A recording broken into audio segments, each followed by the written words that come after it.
Ramsgate Dham ki Jai. Ramsgate Dham ki Jai. Ramsgate Dham ki Jai.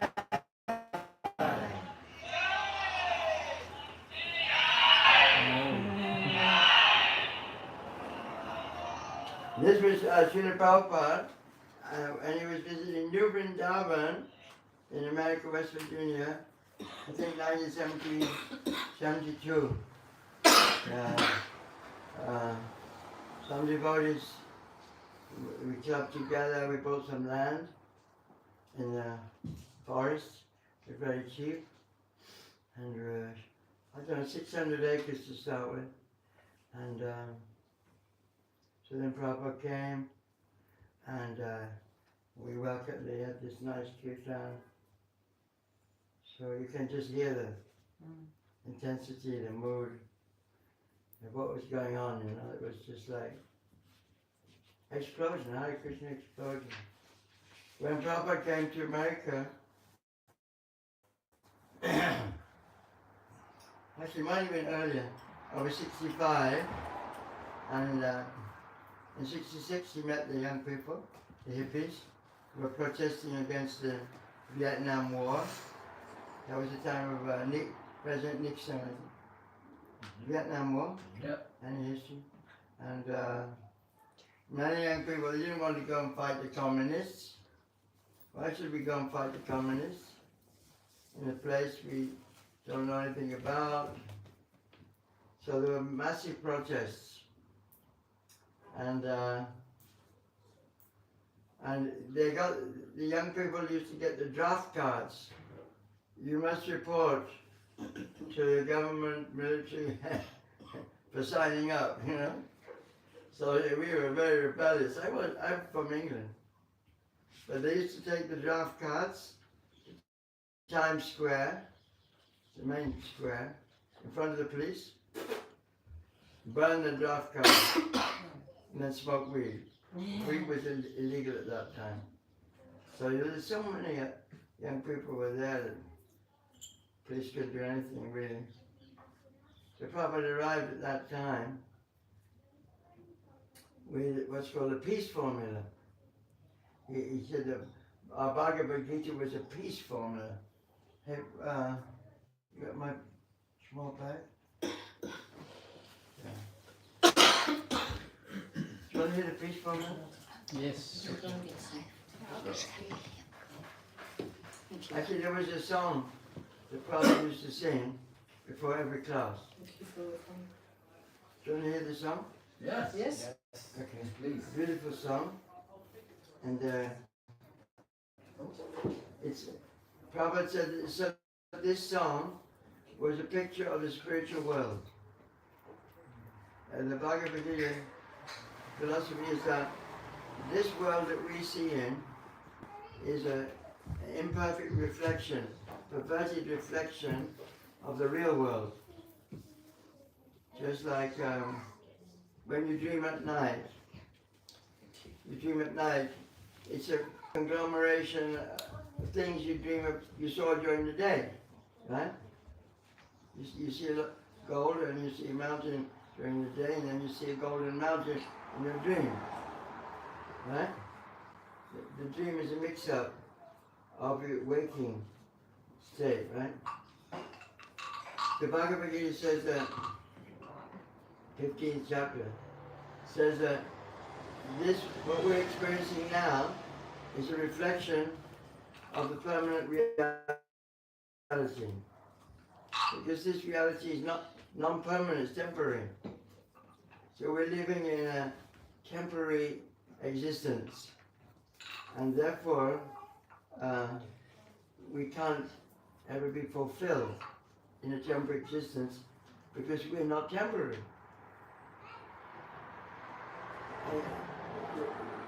Bhagavad Gita explains that You've seen this happen, huh? So how the body is changing. This is the soul, a living entity, is changing body, but the body is changing, we're the same. We've already experienced this many times in our life and in our friends' lives. We've seen how they've grown up, but they're the same personality. They've not changed. It's not like that mum and dad come in the morning, hey, our child has changed because he's grown. Is he the same person? No. We all know he's the same person, but the body has changed. So this is the basic principle of Bhagavad Gita, that the body is changing, but we are not. We are consciousness, we are a living entity, a spiritual spark emanating from Krishna, or the Supreme Being. Krishna is not alone, he's with his living beings and his incarnations, his lover, and so on. So, therefore, the peace formula is to do with this dynamic, the relationship between the living being and Krishna. This is called bhakti, or devotion. So, in the temporary world, our natural devotion or love is aimed at imperfect temporary things. So our eternal love, our natural desire, propensity to love, is aimed at objects which will disappoint us. Right. This is like, my mobile phone. It's beginning to disappoint me. Because you have to change the program and this and that, and you have to get a new one.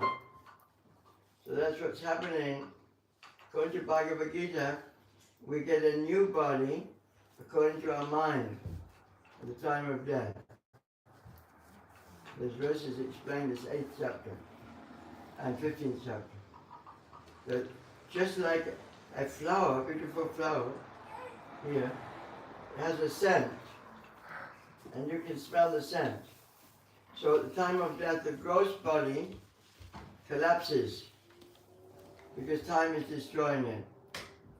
But the mind is carrying the evidence of our mentality, and higher authority is, we say, Daiva Kamana Netrena. The higher authority is the demigods, Krishna's emissaries or ambassadors. They say, oh, this person has died. What has he done in this life? So he gets a new body according to his desires and his activities. So we've all taken birth in different bodies.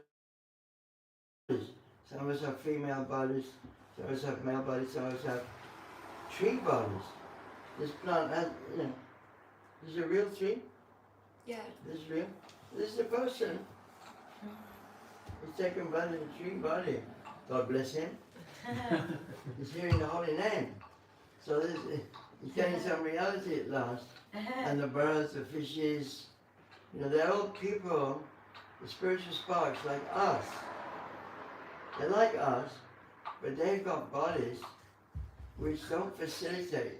They're asking this question, why? Why? Why I had to take birth in this body? Why was I forced? I was born in Birmingham, 1945, just the end of the Second World War. Why? Why I could only speak English? I never could learn another language.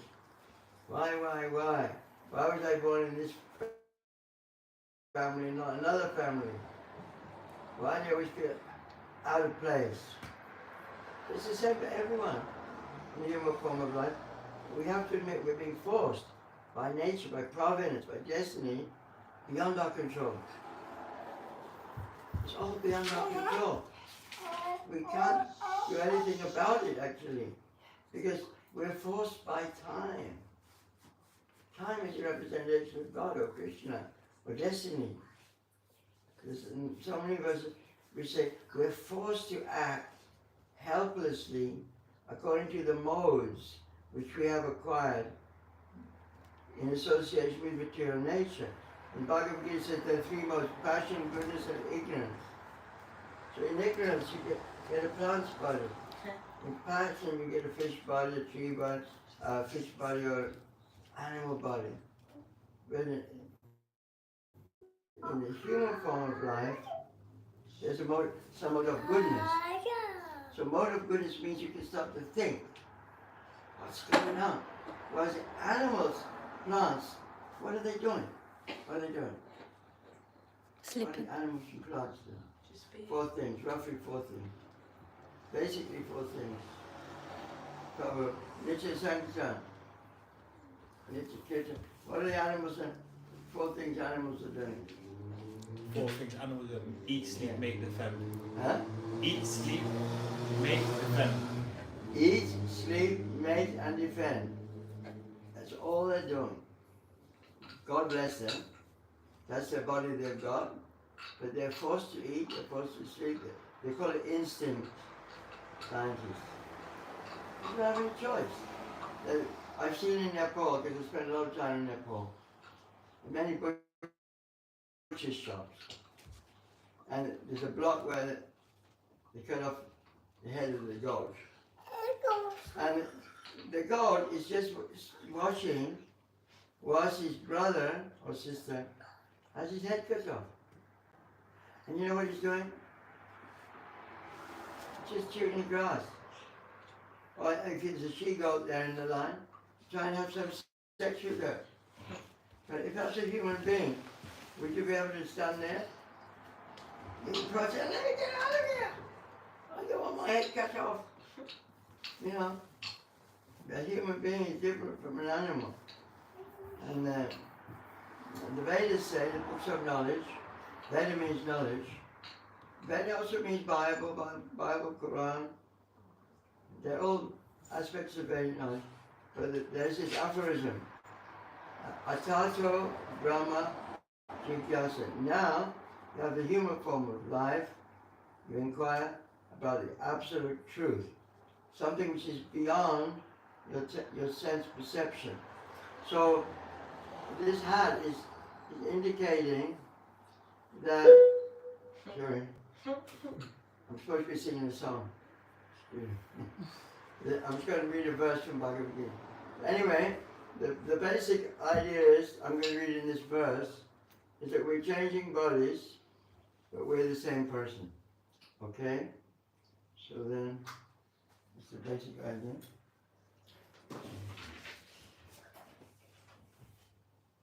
I was going on a bit there, sorry.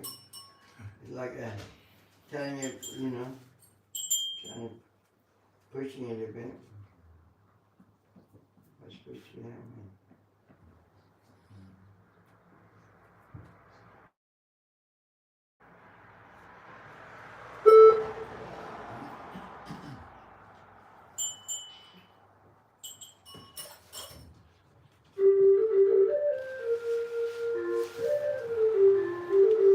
Jaya Radha Madhava Kunja Bihari. Jaya Radha Madhava Kunja Bihari.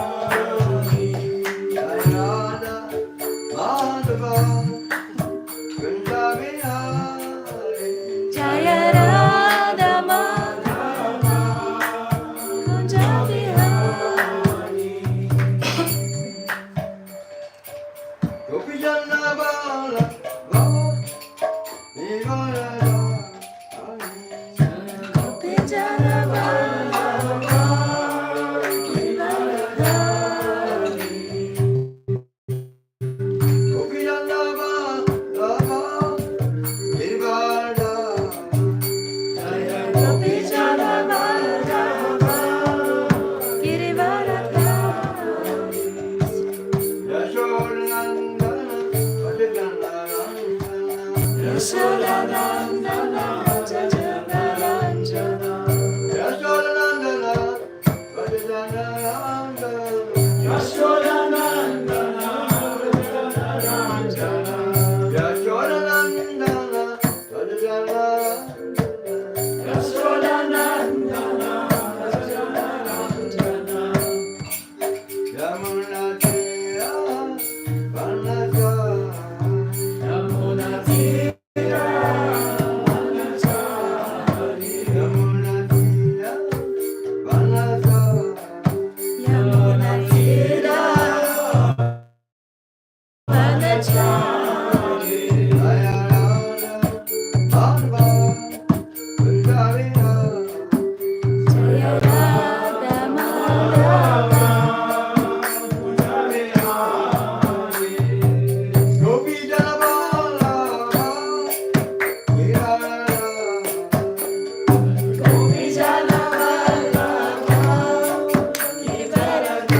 We'll read the peace formula.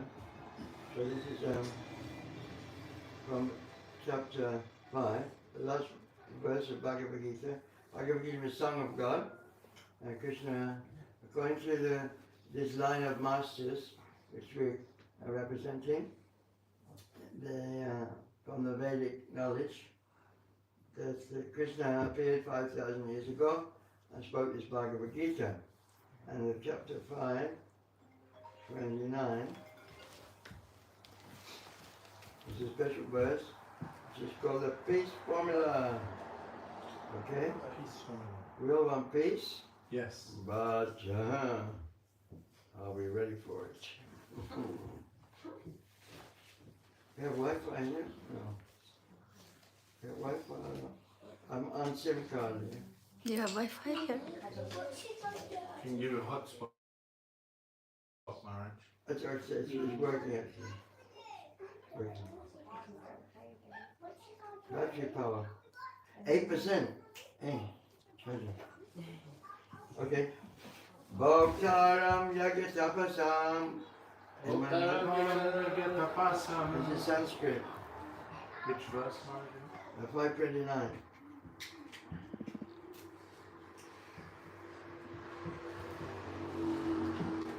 Bhaktaram yagatapasam. Bhaktaram yagatapasam Savaloka Sarvaloka Maheshwaram Maheshwaram Suridam Suridam Sarvabhutana Sarvabhutana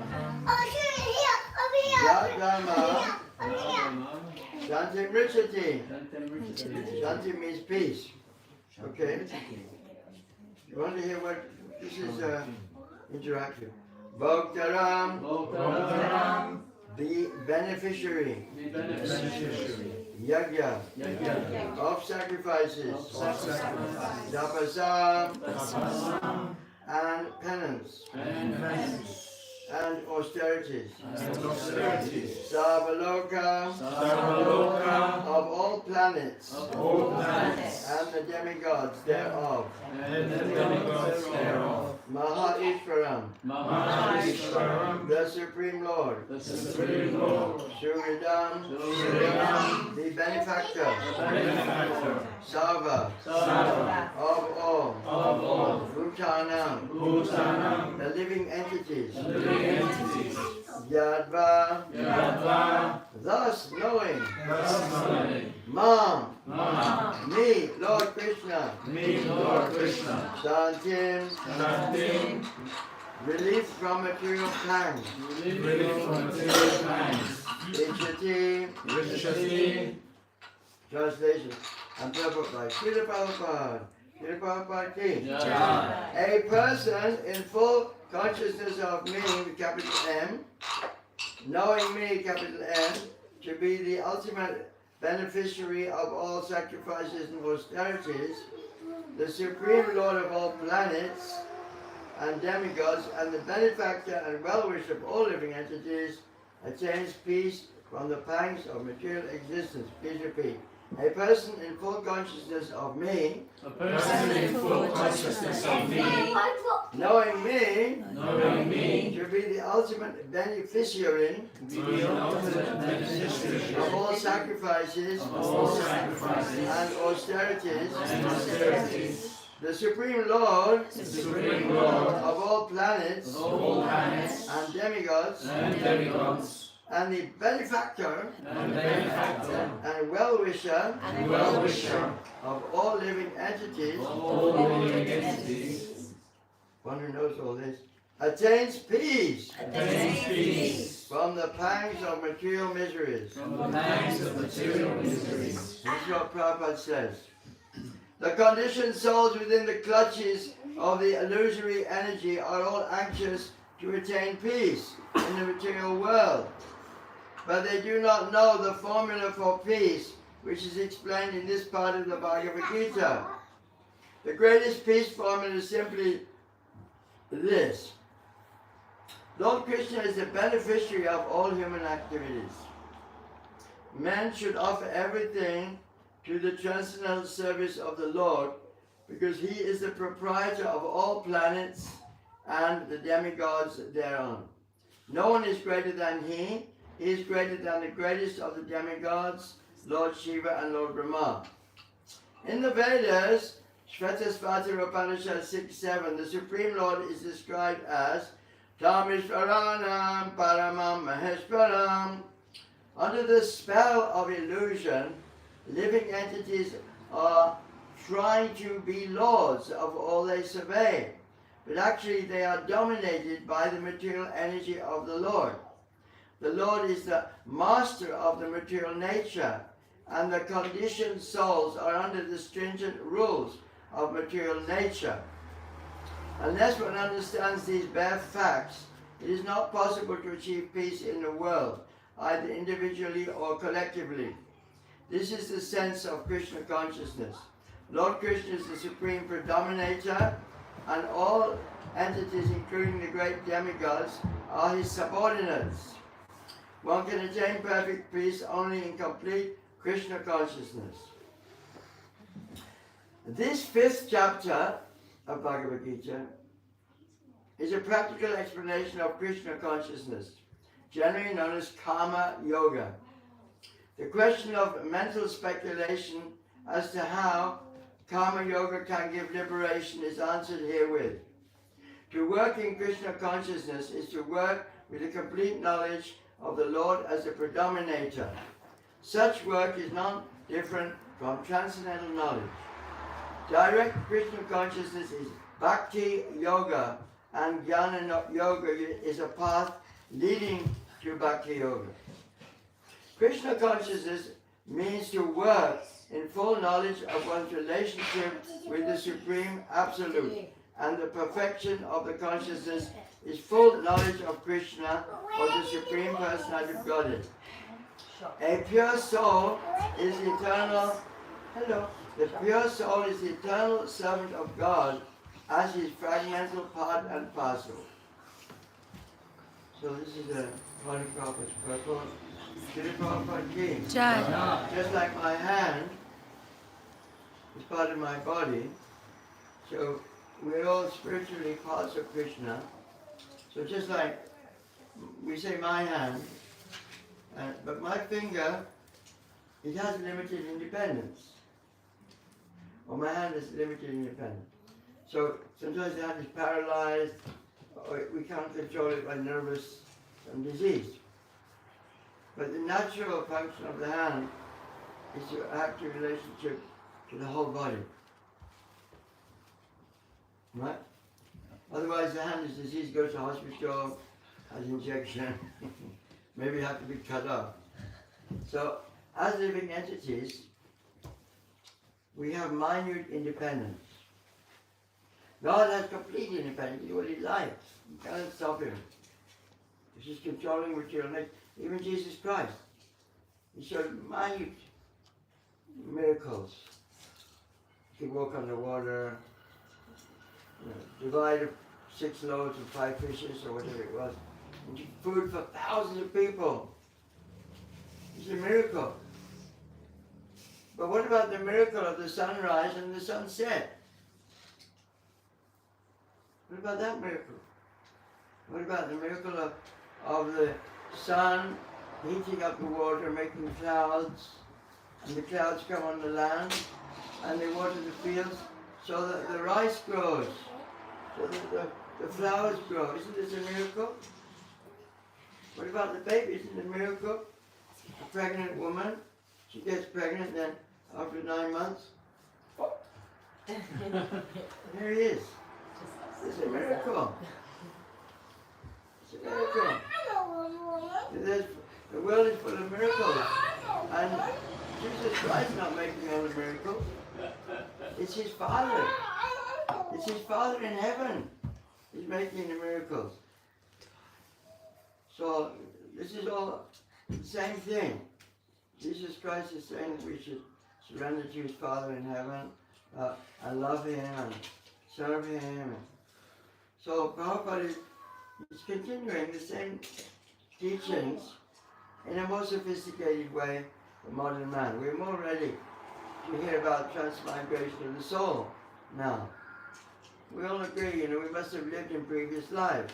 Lord Buddha taught the same thing. That there is something which is transmigrating from body to body to body. And we're suffering. So Lord Buddha's idea was, okay, stop all the karma and stop our identity and never cease to suffer. You won't get another body will just cease to exist. But Krishna consciousness is different. Lord Chaitanya is saying, and Bhagavad Gita is saying, that the individual living being is never born and will never die. He's just changing his body like clothes. Changing our body from jean pant to something else. And we're the same. So this is spiritual knowledge, and the idea of Krishna consciousness is that we recognize that this is Supreme Lord or God. Okay, Allah, Jehovah, Yahweh. Krishna is another name for that Supreme Lord, which means all attractive. So what makes one attractive? Any idea how you become attractive? Beauty. Huh? Beauty. Beauty, yeah. Someone's very beautiful. They're attractive. Like children. They have beauty. Everyone looks at them. And what else? Rich. Huh? Rich. Money. Money, yeah. No, I'm not attractive. I want money. I don't have money. When I'm in Africa, I just come from Africa. Oh, Mzungu. You don't been to Africa. When they see white man, they see a big dollar sign. Whoa, how are you? They think let me get a ticket for America from him. So, well, we got beauty, wealth, opulence. Number 3, Power. Knowledge. power. Yeah, Krishna has so many energies, work has so many power. Next, Knowledge. knowledge. Yeah. All these things make someone attractive. And one more. Love. Yeah, love. We say renunciation. Someone who loves everyone unconditionally. Doesn't want anything for himself. And another one, fame.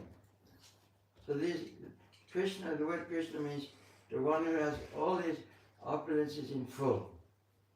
She's the most lovable person. So the idea of Krishna consciousness is to awaken our natural love for Krishna.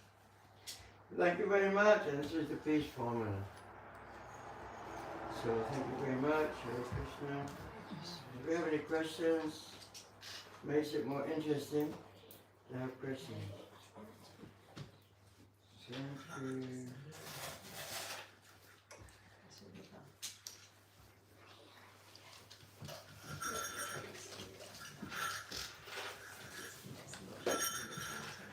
Hello. How are you doing today? Got any questions?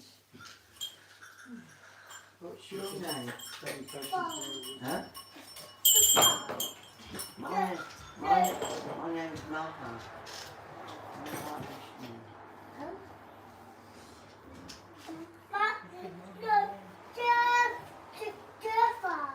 Stephanie? What is this? Yeah. My hat. Why suck? Any questions, please? Maharaj, Yeah.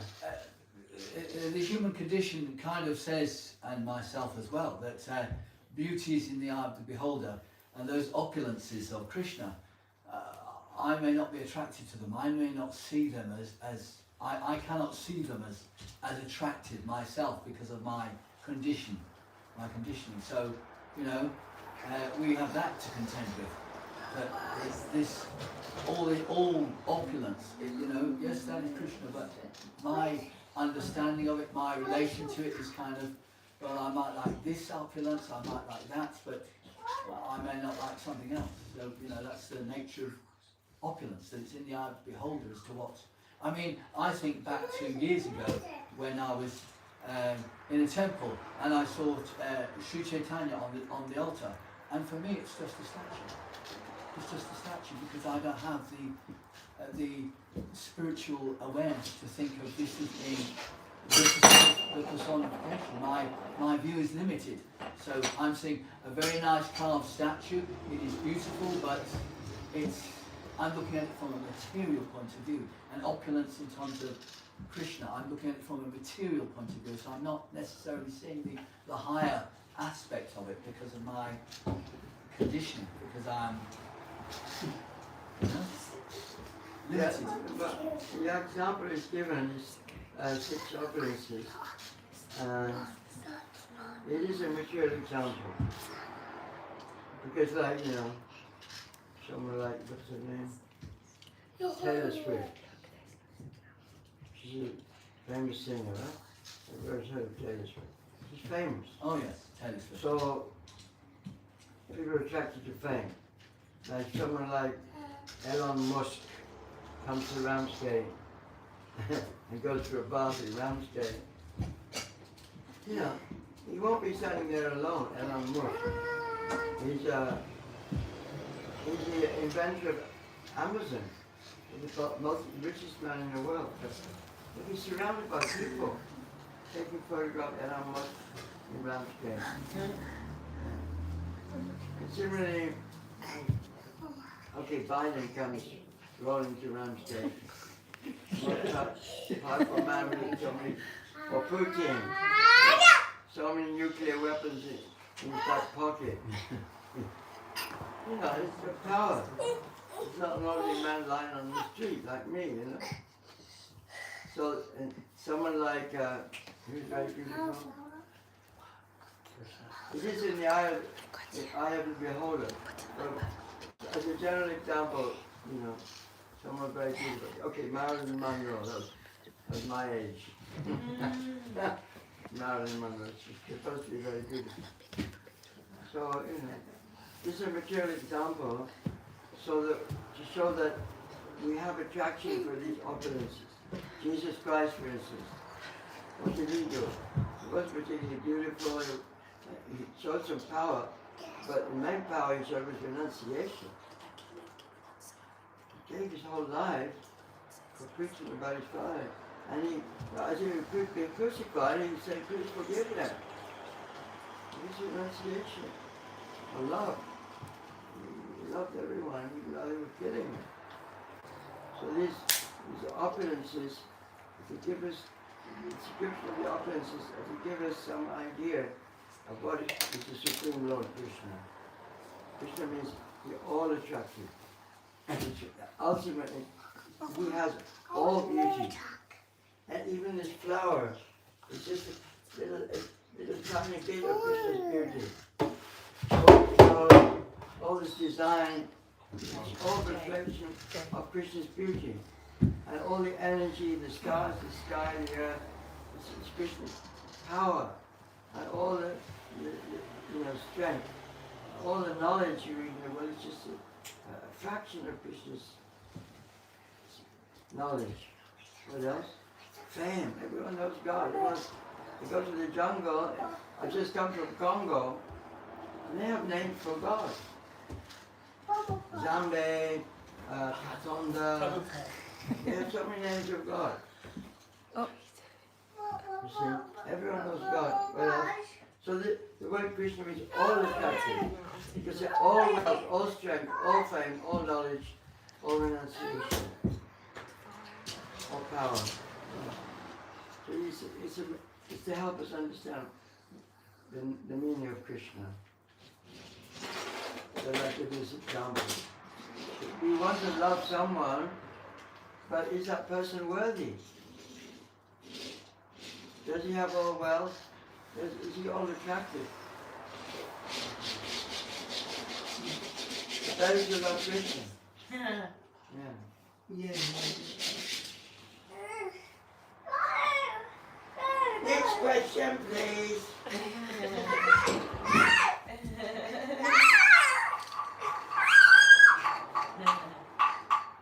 Hare Krishna, Krishna Krishna, Hare Hare, Hare Rama, Hare Rama, Hare Hare, Hare Krishna, Krishna Krishna, Hare Hare, Hare Rama, Hare Rama. Next question, please. Miss Prasada, that's my question. 10 minutes for Prasada. Prasadam. Prasadam. Hey, Puspa. Where's Prasadam? I could formulate a question. Okay. So I'm interested in the chanting. Is there a point? Is there something that happens where you get in a trance state where something just shifts and your consciousness opens? Is it a process or is it spontaneous? It's both. Ah, Just like if you have a baby, right? Now it's funny, the legs are like this. If you see the baby's legs all puffy, there's no chance it's going to walk. It's going to fall over. But mummy jumps along. Okay. And after a few days, a few weeks, the legs straighten, and then lo and behold, the baby's walking. It may fall over a few times. So this is Bhakti Yoga. In the beginning of Bhakti Yoga, the spiritual master, like I'm disciple Prabhupada, tells us chant Hare Krishna. No attraction. Okay, I'll do it. Because, I'm fried with this material world, I've tried anything. I've tried drugs, I've tried sex, I've tried money, I've tried this. Never satisfied. I'm like a fish out of the water. Okay, let's try this spiritual master, Prabhupada. Hare Krishna, Hare Krishna. Okay, wow, it's something new, I like it. Then gradually, there's a nice verse by Rupa Goswami. Nice question. I won't say the Sanskrit. It says that we, in this conditioned state, are like a person with jaundice or hepatitis B or C, I don't know. Jaundice, you go yellow, right? So, in Ayurvedic treatment, the treatment for jaundice is sugar cane, fresh sugar cane juice. Squeeze the juice, sugar candy, mishri, but it tastes bitter. It's not sweet. So bad. Okay, I'll try the medicine. But then, as you get cured, it tastes sweeter. So it is like a medicinal treatment. It may not be very attractive in the beginning, but as you go on, it gets sweeter and sweeter. It's a fact, it gets sweeter and sweeter. So, and then the disease is cured. Conditioned life is cured. Because it said that Krishna's name and his form and his personality are not different. So Krishna is appearing in the form of his name in this thing. It's a sound vibration. That's why it's so convenient for us to meditate. We were dancing around without a care in the world. We don't care if they drop the bomb on Ramsgate. It's only Hare Krishna. We don't care anymore. Because we're on the spiritual platform. We're peaceful actually. When we were dancing together, you were in peace. Didn't you feel peace? It's active meditation. Generally meditation people think, I have to go to sleep. So we start at the tip of your nose. How long can you do it? But Kali Yuga, there's no time to sit and meditate for more than 5-10 minutes. You've got to answer the WhatsApp call, you got to get to the job, you got to pay the bill, the babies are screaming. But the chanting Hare Krishna you can do with the babies also. And what it is, what I'm trying to say is that this is like a medicine. It's a healing. Now, according to Lord Chaitanya, the soul is covered by different degrees of lust. Lust, greed, anger, so on. But just like we take baths every day, or some of us take baths every few days, but we take bath. But this chanting is the bath for the soul. To cleanse our heart. Because originally, Lord Chaitanya said, Nitya Siddha Krishna Bhakti Sadhya Prabhu Shravanadi Sudha Chitti Karayoda. Love of Krishna is a natural propensity. It's already there. It's just we have to cleanse the heart. cleansing process. It's nice and joyful. It's a nice process, simple. You can do it at home, in the bath, in the toilet, in the field, you know, when you're swimming, any condition of life, you can try. But that it will help. It will help if you to progress. Krishna consciousness. There's 4 simple rules. If you can try and follow these, it'll be much quicker.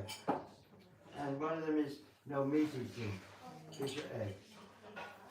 Especially eggs. Except Fish eggs. or egg. Meat also. Meat, eggs. Meat, fish, eggs. No illicit sex. That means sex for purpose of procreation for children. Not recreational sex. That touches to one's senses more, you know. You become more forgetful of our spiritual nature. So, no meat eating, no illicit sex, no gambling. Gambling is like speculation. And no final one? Intoxication. Huh? Intoxication. No intoxication, yeah. So these will, if we can follow these 4 rules, it will make it easier for the process of chanting to work. But if we're not able to follow these 4 rules, it'll take a long time, more time. Because it'll be like lighting a fire and pouring water at the same time. So that's the idea. Therefore, it's great that we're having this meeting today. We're all coming together in Ramsgate and meeting each other, we're dancing together. It's difficult to follow these 4 rules. Outside, everyone's eating meat, everyone's having this sex, gambling, intoxication. So we need to club together, have some association, and see how others are managing, and share experiences. That's the idea. And share our prasada. 3 minutes. First prasada. First prasada. Where are you? Let's see what we're eating today. Any more questions before prasada? Prasada means spiritual food. You're all getting hungry now. Maharaj, obviously there's so many different paths of yoga and Prashadam will be coming ways. just at it. When? We Today or serving tomorrow? it in 5 minutes. We just German minutes or British minutes? Krishna's minutes. As soon as possible. We are Germany path, yeah? there's so many paths. Do they all have the same destination in the end, or do they take us to different places? Depends what you mean by the end. If I buy a ticket to New York, does that mean I can go to Paris? If you have a stop. Maybe if I go to New York and then buy a ticket to Paris. So buying, the point of buying, or going on a path, means we should know destination. So how do we know the destination? Then that requires self-realization. What am I? And why should I go on the path? It means, just like Lord Buddha's teachings, very nice. The palace, he didn't see the miseries of this world. He was enjoying life. This is how the story goes. Then somehow they come out of the palace. He saw a woman in childbirth. Heavy experience. I wouldn't like to be a woman. I've seen it actually. Very painful. Painful for the child, painful for everyone. But, so he saw childbirth. Then he saw old age. Just around the corner from me. Then he saw, what else did he say? Yes. Then he saw birth, then he saw death. Then he saw disease, some leper. So then he was convinced that this material life is a place of suffering. So the point is, unless we understand that we're suffering, we'll never choose the right path. This is the basic position of a person who wants to advance in spiritual life. what Buddha was teaching. You have to know your suffering. What is your suffering? Birth, old age, disease and death. Simple. And if you want to get free from these, you can't go to greengrocer. You can't go to Elon Musk. You can't go to Mr. Biden. You can't go to Putin. You can't go to what's her name? Because she's protesting against climate change. What's her name? Greta Thunberg. Greta Thunberg. Please, Greta Thunberg, can you save me from birth, disease, old age and death? Sorry, she doesn't understand. She thinks everything's caused by climate change. So all these people, and the many yogis, many teachers, spiritual teachers, they think the ultimate goal is to merge with the impersonal, to lose my identity, like Buddhist impersonalism. But that is not tenable actually. The Vedic scriptures say, even if you merge with God, sooner or later your desire for activity, for love, for relationships will arise again. And you'll have to come down to this material world. That's the Vedic scriptures say that. It's not permanent. Just like, okay, these guys go to Elon Musk, whatever you call it, they send this guy up into space, and there's two of them sitting there right now in the satellite. What are they thinking about? Oh, if only I have to get back to Earth. That's my real life is there. My real identity is there. So, our real nature is to love God. So, unless we learn about God, we never love Him. So that, we learn about God from the Quran, we learn about God from the Bible, or this. But Bhagavad Gita is filling out the picture, so we know what Krishna did, what Krishna does. So there's no other organization in the world who's teaching. Well, basically, there's many members of this Gaudiya Sampradaya, but they're all teaching about Krishna. Krishna's playing a flute, Krishna's dancing with gopis, Krishna's lifting over on hill, Krishna's doing totally amazing things as a person. I just tell you one time, Krishna's mother, and I don't think Krishna's mother is an ordinary mother, and Krishna is an ordinary person, because Krishna's body is not like ours. Our body is temporary, Krishna's body is eternal. Our body is full of miseries, Krishna's body is full of bliss, pleasure. And our body is full of ignorance. And what else? Our body is full of ignorance. Anyway, our body, Krishna's body is full of eternal, Sat, Chit, and Anandavit, and he has eternal form. So, we're not like Krishna. So, Krishna's mother and father are not ordinary people. They're also spiritual devotees. So one time, Krishna was in Vrindavan, in Gokula. I'll tell you a little story. There's so many children. But Krishna was this age. And he was down by the river Yamuna. And Krishna had given him a lunch packet. It took him at the age of 6. How old is this child? This one's Huh? 4. But when he's 6, in the dairy farming community in India, they send him to look after the calf, after the baby, after the baby cows.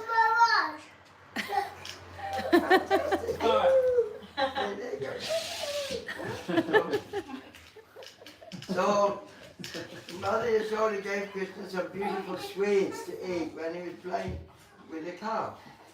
But Krishna was not eating them, he was eating the dirt, the clay of the Yamuna. He was eating the clay, and I've tasted that clay, it's very sweet. So then the other cowherd boys, they went back to Mother and said, Krishna's eating clay! Krishna's been very naughty, he's eating clay, he's not eating your sweets. The Mother Yashoda called, Krishna, come here. He called Krishna. He said, Krishna, Krishna, hey, Yeah, there is Krishna. Krishna, what are you doing? I've heard you're eating clay, not my sweets. No, no, they're just telling lies about me. They're angry. They're angry at me. They're angry at me because I didn't want to play with them. So they're telling lies. I never eat clay. So Mother Yashoda said, okay. Mother Yashoda said, okay. Open your mouth. Forward. So listen, Krishna opened his mouth. And then, what did Mother Yashoda see in his mouth? Clay. No. Sweets. She saw all the planets, Cosmos. all the stars, all the universes, and all the oceans.